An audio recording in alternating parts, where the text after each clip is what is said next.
Hello and welcome to the GBC. I am your host, Nash Colbert. Today we have the pleasure of speaking with Jamie and Betsy, the Executive Director and Event Planner here at the Goss Opera House in Watertown, South Dakota. We're happy to have you guys on. Thank you. Yes. To be here. Could you guys explain to us a little bit about the history of the Goss Opera House and what it is today? Absolutely. The Goss has been in downtown Watertown since 1889, really in the heart of the community for over 135 years now. It was built originally as an opera house. There was two other opera houses in town, and now we're the only one still standing. Over the years, it's been a traditional opera house, kind of a community center, a place to house plays and things like that. And then it went dormant for quite a few years. And so this building has been on the edge of being condemned probably many times. But then finally in the early 2000s, after the previous owner had put a lot of money in and really tried to make it work, he decided to close. And that's when kind of the community rallied together, formed a nonprofit, did a capital campaign, and did a major renovation, $5.5 million. Completely renovated the building top to bottom, and now we opened in the middle of COVID, which was a terrible time to open an event center. But now we're here and really still trying to be that heart of downtown and providing a place for people for community events, not just private event rentals and weddings and things that we do, but also for concerts and entertainment and culture, theater, things like that. We also do children's programming. We have children's theater. We have a local children's choir called the Local Vocals. Lots of things. So, how have you guys seen this impact the community and tourism for South Dakota, for Watertown? Definitely in the fact that we provide just another option for people to do things in town. It pairs nicely with, I think Watertown, we're in a fun stage right now. There's a lot of things that are happening, a lot of things that are growing between all the sports complexes and things that people are here in town for. But it used to be that you'd come and you'd go to your game and then you'd leave. But now you kind of look and go, oh, but there's a concert there that night. We could go do that. Or there's things like that. I'm talking too much. No, you're fine. And what I would say too is that we also draw from the neighboring communities. We have people that come here from Siston, from Clark, from further west than Clark, and that's all a big draw for them too, because it's something to do. It's within driving distance, so and it's affordable. Yeah. What's so special about the history and just the Goss Opera House in general? Well, for one thing, I mean, not only is this building just beautiful, but it's really neat to look at something that's been around for so long and to know that so many people in Watertown kind of had a hand in keeping it alive, if that makes sense.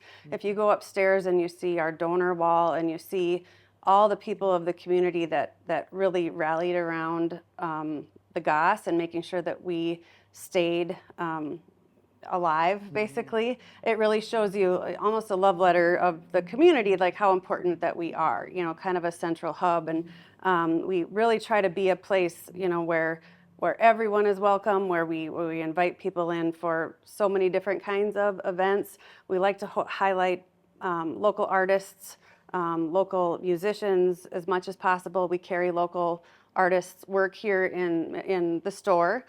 We try to have, we'll even have exhibits from time to time showcasing different artists' work.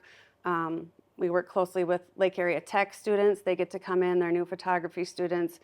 They tour the building, they practice, they get to use some of our spaces as their studios until they can afford their own. Oh, nice. We do an exhibit for them each year so they have a space to show off their work in kind of a different environment than Lake Area, which is gorgeous. But just another opportunity for us to get people comfortable with the arts and to get to know all the artists that we have in our area. What are some of your favorite events here? And you guys offer some unique events too. How do you guys come up with those ideas, and share a little bit more about what those are?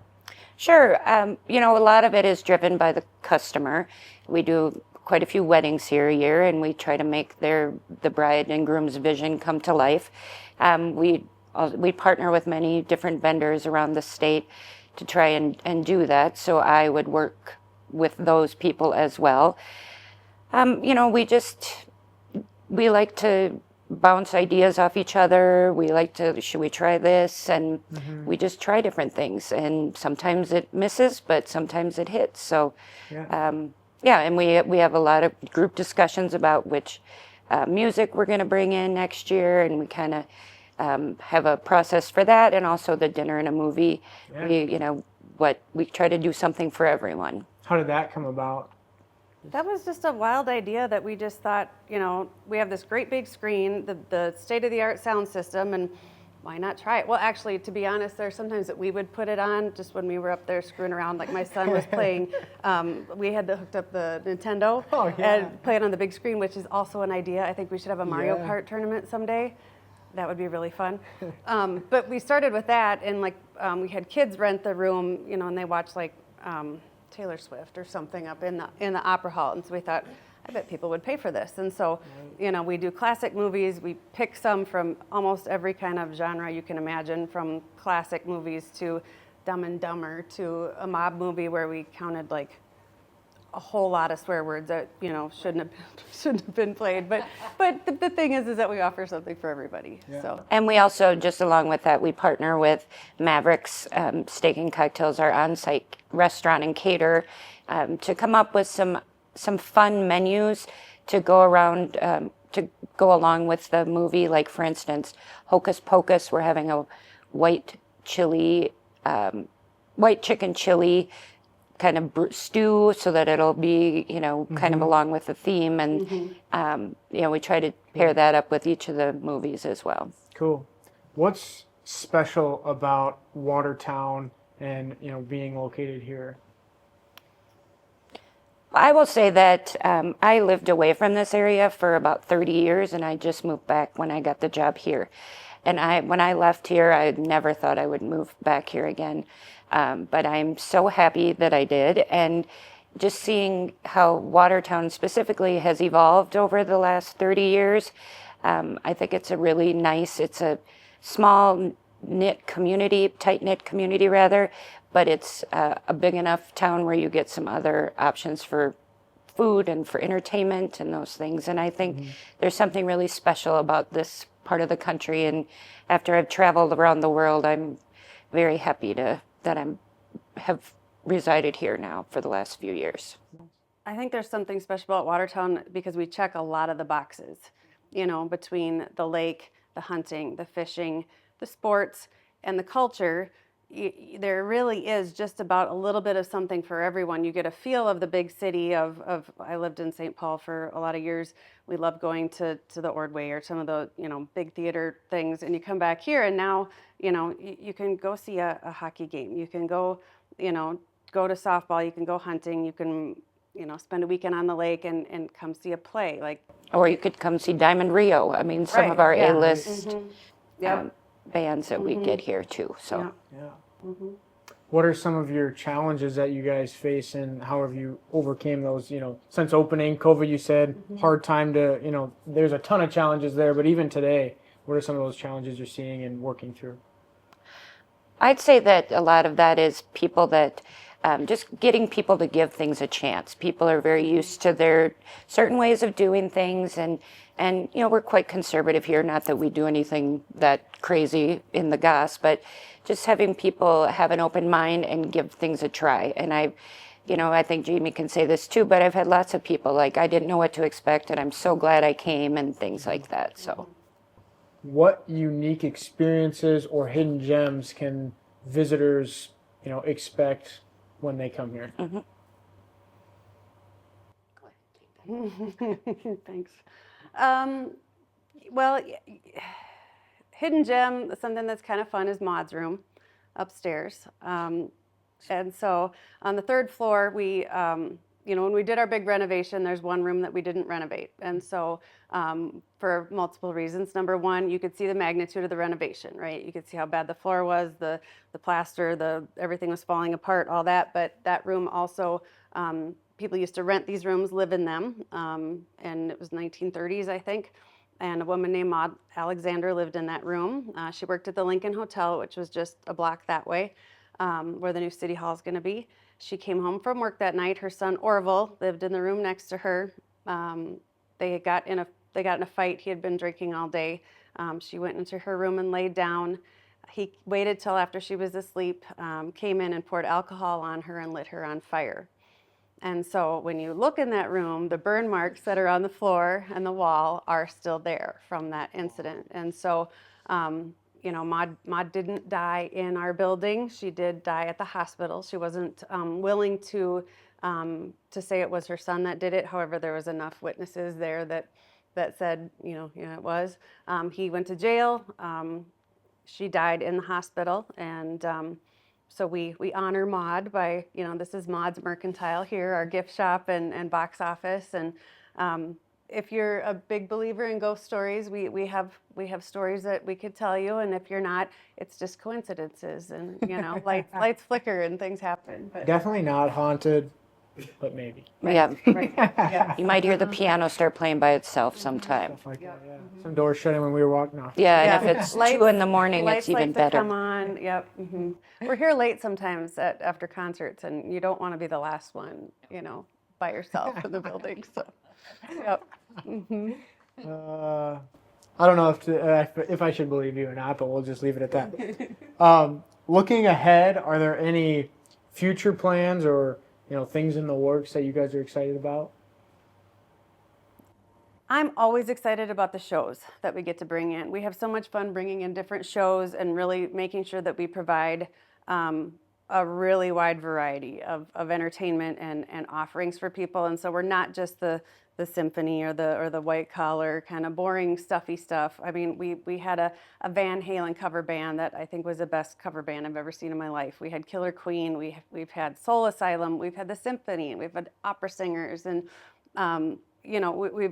we've got to do so many, and we have a little wish list in our office of people that we'd love to bring in someday, and so we keep working that in. And sometimes you can catch the right person in between, going to another show that we might be able to grab them at a good price.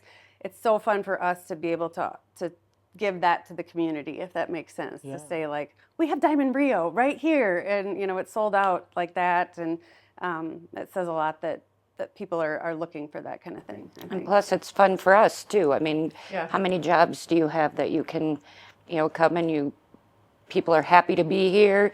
You get to listen to good live music. I mean, Yeah. a lot of people wish for those things. Right. Well, and all the work that Betsy does with weddings and with, anniversaries and celebrations and things like that. I say this all the time, it's really cheesy, but, we're the backdrop for all of your memory-making moments, So everybody remembers the first concert they went to, or the first time you went on a date, whatever it happened to be with that certain special someone. And so now the Goss has the opportunity to be that place, for someone's memories or for whatever it may be. I think that's really neat. Yeah. Yes. And in terms of like tours, if someone's just coming through and are interested about the history or, want to check it out as an event, Yes. do you guys have options there too? We do. We do offer tours.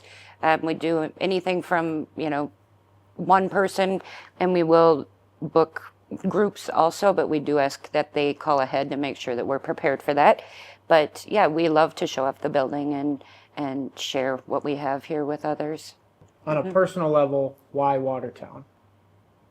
I think I already told mine. Sorry. Yeah. Okay. good. Well, and me too. I grew up in a small town north of here. My husband's from Watertown, but we moved to the cities, lived there for 10 years. We started having kids, and we wanted to be somewhere different. We wanted to come back. And to be really honest, for the first 2 years, I hated it here. It was a big change for me to get used to it. It's hard to break into the community a little bit, I think, to find friends, or I felt like that at first. Could be because I had little kids and that's all my own world was at that time. But now I really see the community for so much more, or maybe I just I'm more involved in it now. There's so much to do, and there's so many things to be involved with, whether, whatever you care about, there's something to do here. And I think that's something that's rare in communities. And how that's changed over the last decade. Yes. I think especially in the last 10 years. I mean, we've been here since 2009. It's changed so much since then, just, everything that there is to do and to be involved in, and just, you can tell that people are caring more, I think, about the community too, which is neat. That's cool. Do you guys remember your first concert? Mine was Striper, a Christian band. You probably don't even know who they are. To hell with the devil. Yeah. I was with Richard Marks with my dad. Wow. Yep. A couple years ago. That's right. Years ago. That's right. Yep. Yep. Sweet. Well, And what was your first concert? Yeah. then Blake Shelton. Oh. Okay. Yeah. So you're younger though. So like, oh, Blake Shelton. Okay. I was like, Look up look up Richard Marks and Striper now when you get I will done. do that. I'll do that. Doesn't ring a bell, but. Oh boy. See, but now when I say Van Halen though, a lot of people your age are like, who? Oh, I know them for sure. Yeah. Anyway. I'm a dork. All good. Okay, so wrap it up. Well, we want to thank Jamie and Betsy for coming on and doing this. I hope you guys at home learned something. If you want to get involved or know more about them, we'll have their information below, and we'll catch you next time.